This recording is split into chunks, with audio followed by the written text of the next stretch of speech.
boy. We gon' take it up from last year. Shoot on my shot, boy, I'm long range. Me and the team on the same thing. Stayed down, never switched up. Only thing changed was the game. I'm in the zone now. Nothing can change what we on now. When I pull up, know it's going down. Foot on the gas, ain't no slowing down. What's going on, everybody? Welcome to the Clydesdale Media Roundtable. My name's Scott. She's Kat.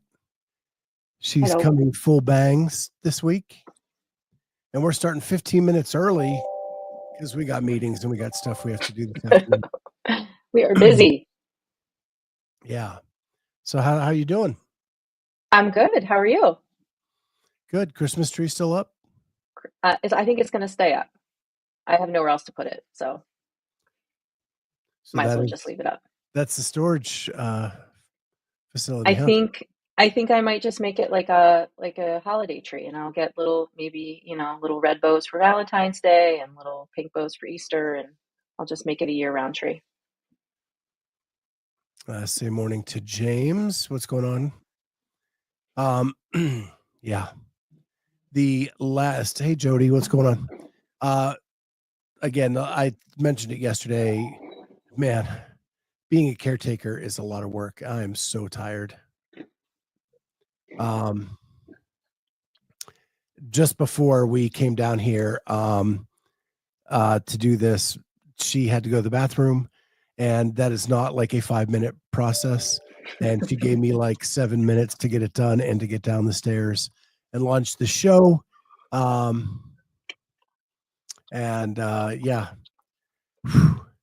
And we had to get her in a machine because she's going to PT for the first time this afternoon at 2:00. So she's in the machine that moves her knee back and forth. Loosening her up. Yeah. Jody, I didn't just cut bangs. I cut bangs a while ago, but I've been hiding them from everyone because they are not necessarily a fan favorite in my life. So we're dealing with them. Luckily, my hair grows like a weed. And if I wanted to make it look like I didn't have bangs by like next week, I could probably pull that off too. So we'll see. It's also very dark. I don't know if you caught that, but it's a lot darker than it was. So we're getting used to it. Jody says, cute. You're brave. Yeah, I've always been pretty adventurous with my hair. People that have known me for 20, 30 years have seen a wide variety of hairstyles and hair colors. So I've known you for 5, and I've seen a lot. Yeah. I can't imagine 20. You never saw like the blonde pixie cut or the full on red or anything like that. So yeah, you have seen a lot, and it's one of the things that I know a lot of people remember me by. I know people that I used to work with at Chase, they'd be like, what color's our hair now? Or like, is it long or short? So yeah, this is the color God gave me. So I feel like it should be, the most flattering on me, but it's just so different than what I'm used to that it scares me sometimes. I still don't recognize myself in the mirror when I look at myself. I'm like, ooh, who's that? So I'll make a comment at risk of whatever, but so when I first saw the bangs on TikTok, like I was taken aback because you do look very different with them than you do without. But the more I see you with them, the more it actually looks really good. Thank you. I think it depends on what you do with your hair too, because like I can put this up here and have this down, and that looks very different. That just took 10 years off of you. Right? That looks much better. And then if I take it all the way up and put it in like a ponytail or a bun, same thing. It just creates like a whole different look. So I think that's what I like about it. And I can take these and like clip them up, and it looks like I'm normal, like I never had a haircut. So yeah, all that. That's what I like about them. They're versatile. What is the workout style? Well, if I was working out, there might be one.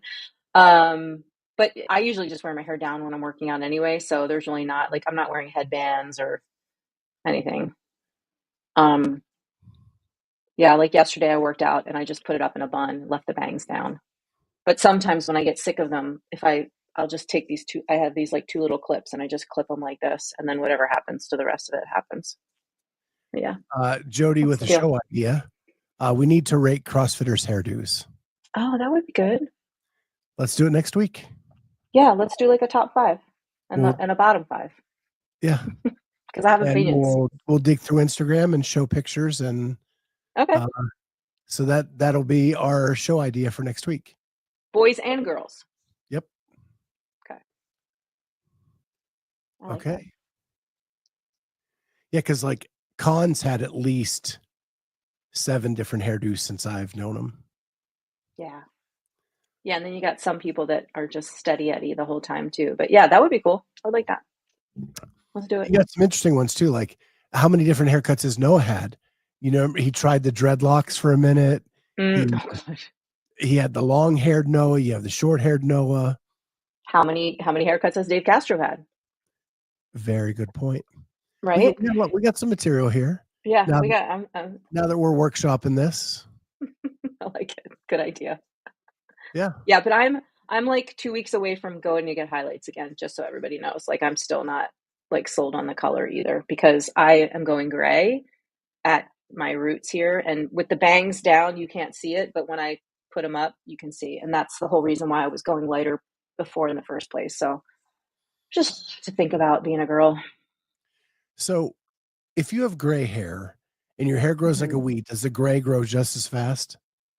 It does, but I'm just not consistently gray everywhere. I have like 5 strands of gray hair like through here, and then I just have a bunch like at my hairline. Like as this starts to grow out, I'll just get like a little bit here and like a little bit there.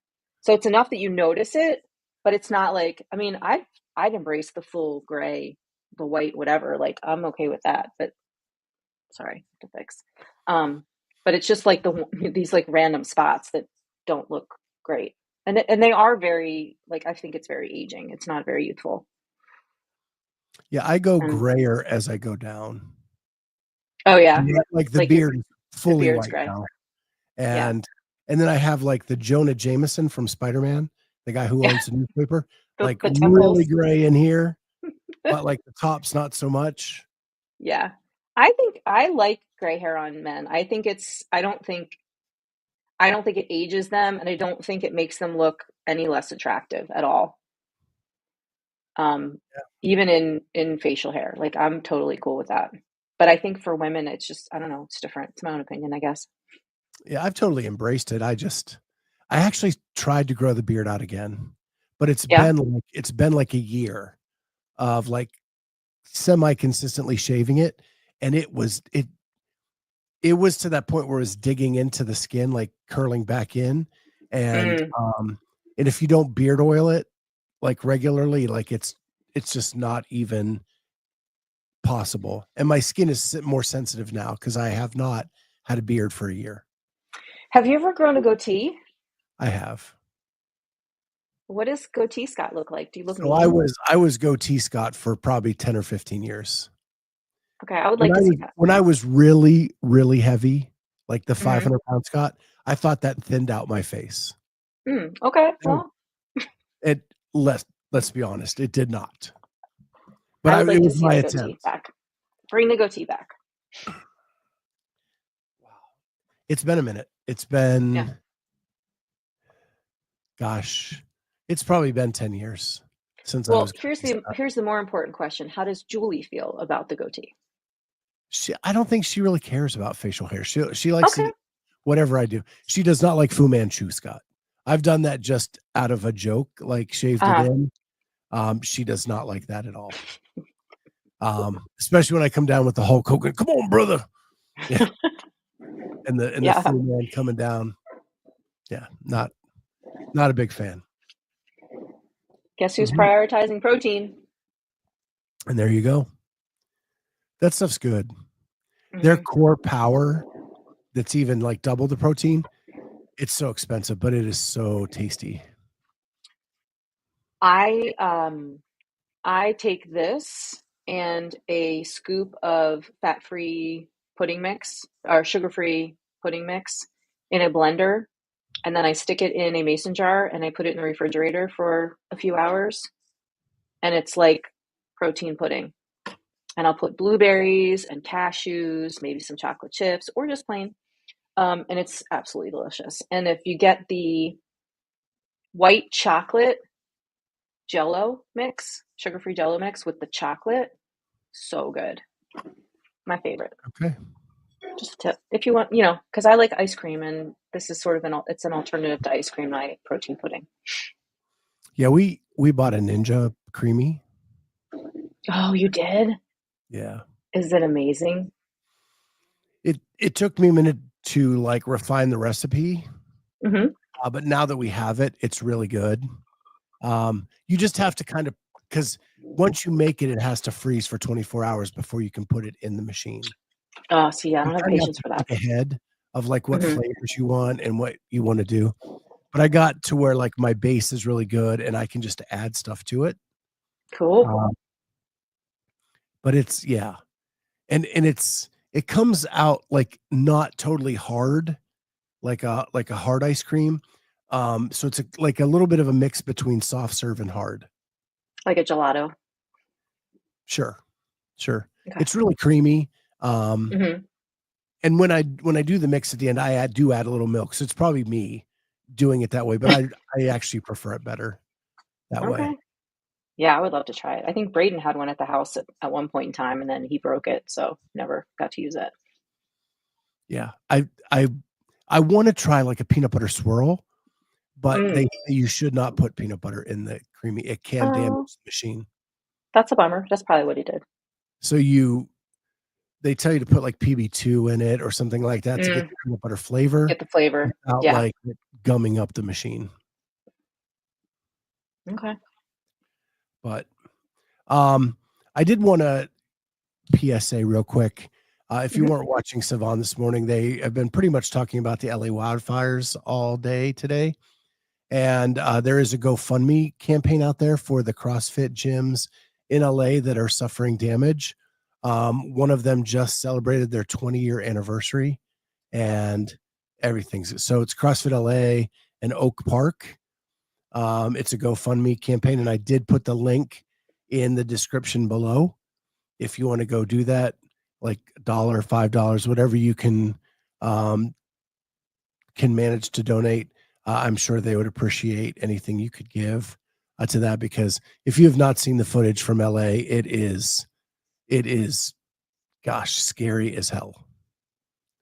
It really is. And I just don't, yeah. What is going on? This New Year has just been wackadoodle. Well, my understanding is the winds are really strong out there right now. And so one little spark gets like shoved to another Yeah. location, and then boom, then we have another start. But what really like took my breath away was the Hollywood Hills are hit right now. And they showed on, I think CNN or one of those, I can't remember which one, but it was an overlay of a map.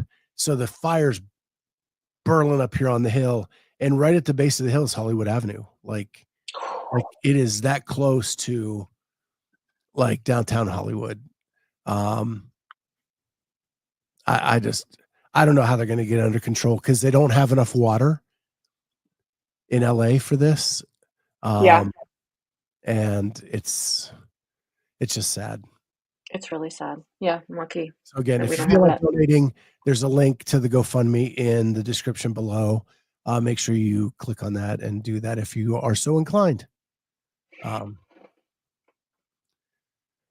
So on to brighter news. I talked about this yesterday because I am so excited. The Masters and Teens CrossFit Columbus. Games are coming to Columbus. Yay. I said yesterday that I thought it would be at the Columbus Convention Center based on the layout they had in Birmingham, which was a convention center like. And Andrew Sten kind of confirmed that in the chat yesterday. And he's close with those Legends folks, so I will take him at his word. But what I love about it is, and not just for me because I live here, but because I think it's a great town to come visit. And we actually do have, in that area where the convention center is, a ton of restaurants, a ton of hotels. And that's where the Arnold was, right? Yes. And an international airport where you're not struggling like Madison to find a flight that's affordable to get in and out of. And we have tons of different airlines you can pick from. Yeah. So I think I've always thought that Columbus would be a great place for the games. But if we have to start with Masters and Teens, let's do that. And they're going to be going on at the same time, right? Like same weekend, which is cool which I too, because then you don't. I passed over a little bit yesterday. Way better. But we've been begging for that, right? Why not have the fans of both the Teens and the Masters all wanting to watch the same event at the same time? Yeah, and I mean, you don't dilute your judging population and all that either. You know, you get everybody in one place. It's going to be, I think, a huge benefit to everybody. That's really cool. Yeah. So, and I don't know if, like, they had 3 floors in Birmingham for the Masters games, and everybody kind of rotated around during the day. So what I liked about that was, and I didn't think I would, but if you're tired of seeing the standard being done over here and you want to see the deadlift run, you can kind of change up your workout day by going from floor to floor if you're there in person and not having to watch everything at once. Let me just clear this up. Judy, that's my work computer. My laptop is literally sitting right in front of my 3 monitors for my work computer. So you're hearing meeting requests and Teams messages and all that kind of stuff in the background. I don't have a doorbell. So you are not a Columbus native? No. You've been here for the Arnold. You've been here for Rogue. Yes. Thoughts as an outsider? I mean, the setup for Arnold was great. I mean, Braden and I stayed sort of closer to the university. So we didn't stay in town, but it was an easy drive. There's plenty of, like, even in the surrounding areas, if you don't want to be in downtown, there's, resources and Walmarts and, grocery stores and whatever else you would need when you're here. But the downtown was so cool. Yeah. Super quaint, lots of cute little restaurants. I mean, we had to sit at the bar one night to, just to eat because we didn't make reservations or anything like that because we weren't really sure what was going on. But yeah, it was great. Cute little town. I loved it. Yeah, you're right. Like south of the short north, which is a kind of a bougie little area where there's a ton of like quaint little restaurants, mom and pops. There's lots of bars and clubs if you're into that thing. And then a couple blocks west is the North Market. So it's like a big open market with a lot of places to eat, or like, and it's nice, like Knoxville, like downtown Knoxville. Yeah, but different. Like this is like what I would picture. I've never been there, but like Seattle's Pike Market, is that what it's called? Or okay. Where it's just like there's a Polish stand and then a Jewish deli, and then there's an ice cream shop, there's hot chicken takeover, it's just you go around in like a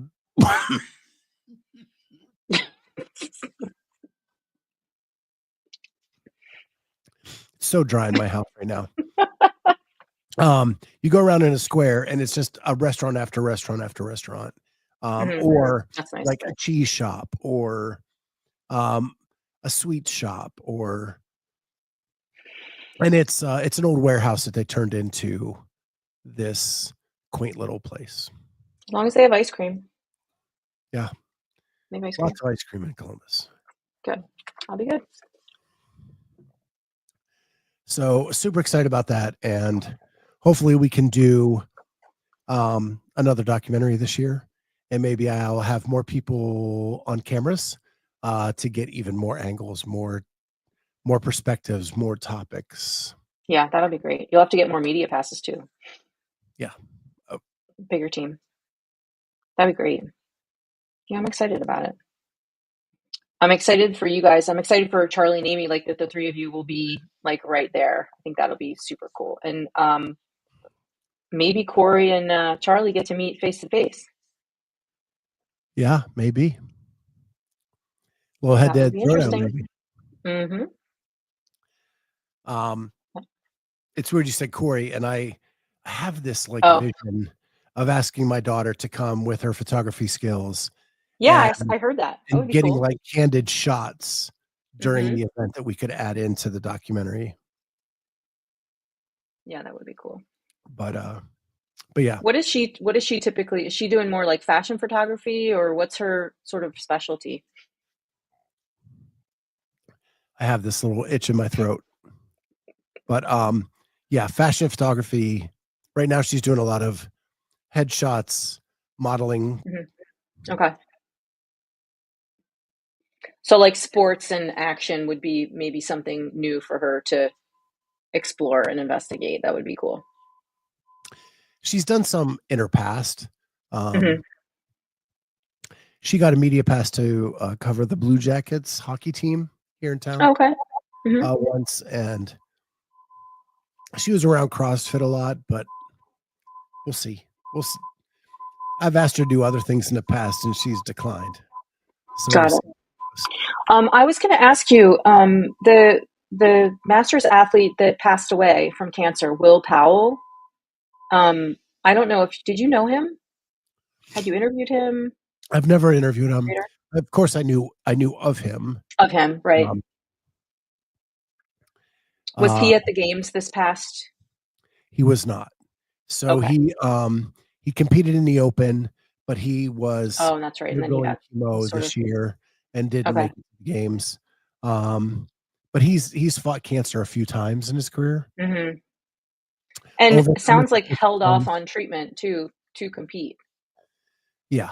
Based on what I've read. So he was really like giving it the middle finger. When I first got addicted to CrossFit, like he was the grand poobah of the Masters division. Like everybody knew who he was. And I think when they first went to Madison and first did that swim thing, he actually almost drowned in Madison. Like one of the other competitors had to stop and pull him to safety, and they both got disqualified. Okay. I had heard about that story. I didn't realize that was him. Yeah, that's probably the lowest light of his career. Right. Because he won like 5 times. But yeah, he always did fine in the ocean swims in California because of the salt water. And less buoyant freshwater in Madison did not do him well. Yeah, I bet not.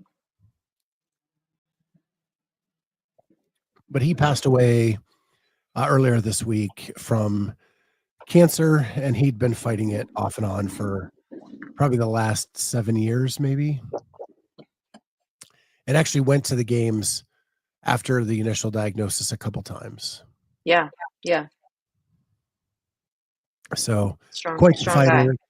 And from all accounts, like one of the nicest men you'll ever meet. Just a really nice guy. Can you hear that in the background or no? No. Okay. The trash trucks are here and they're dumping, and they're taking like 8-10 shakes of the dumpster into the back of the truck. Yeah. So annoying. Yeah. I hate that. The last thing I have from CrossFit World is, and I know like Carolyn has some really strong opinions on this, so I'll let her go off on this on Sunday, but CrossFit added the NorCal Classic as an in-person semifinal. All I'm going to say about it is,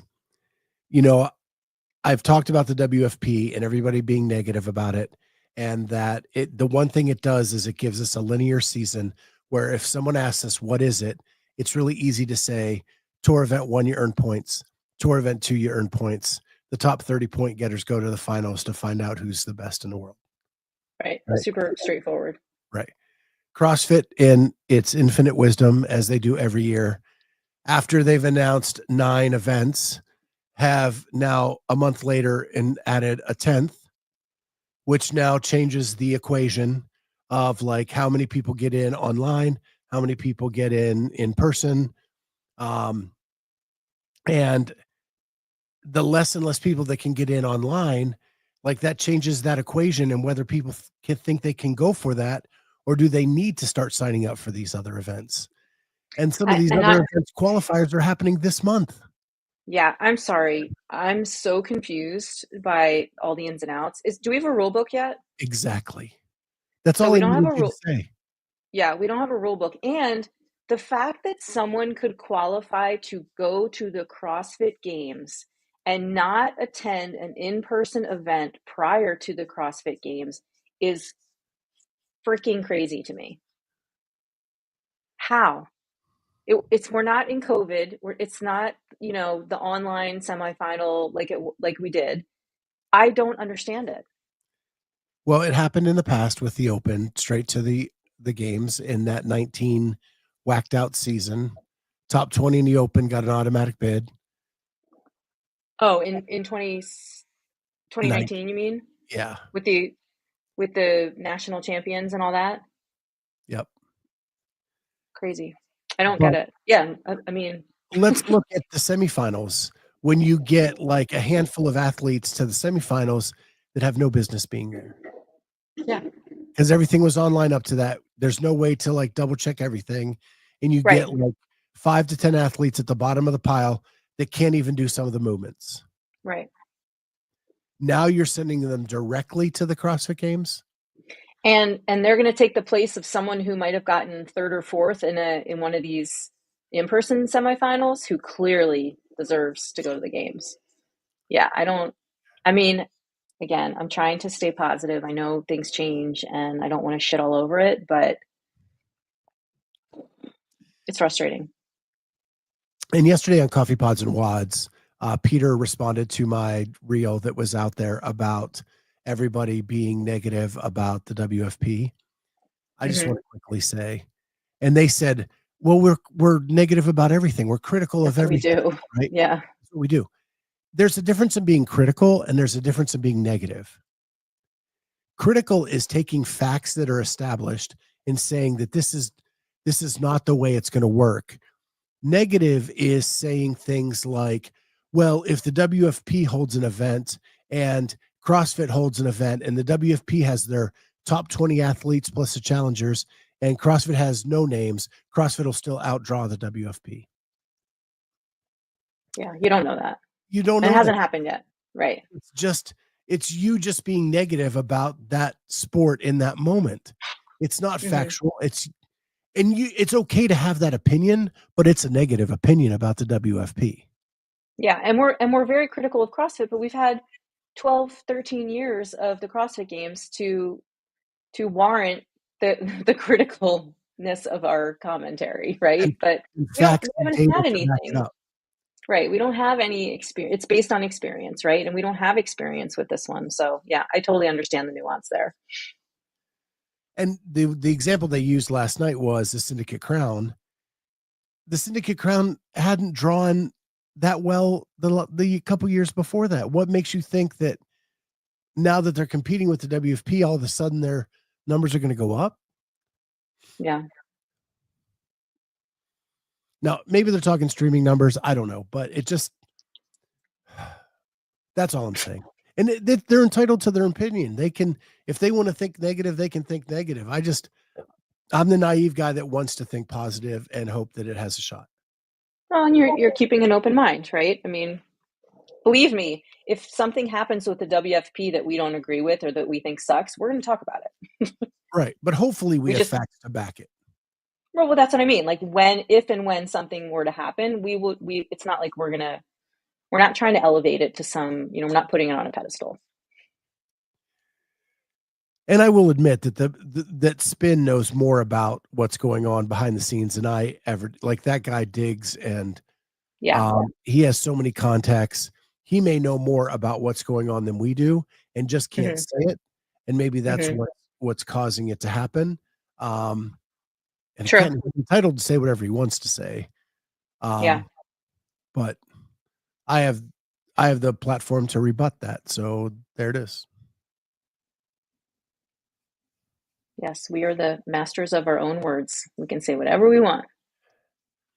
Well, I know we're pulling right up against your 12:30 deadline. Yeah, I got to vote. So short show today, but we'll be back tomorrow with lunch with the Clydesdale. Go Penn State tonight against Notre Dame. Hopefully we're in the national championship when I speak to you tomorrow. other than that, thank you for joining us, and we'll see you next time. Peace out. See ya.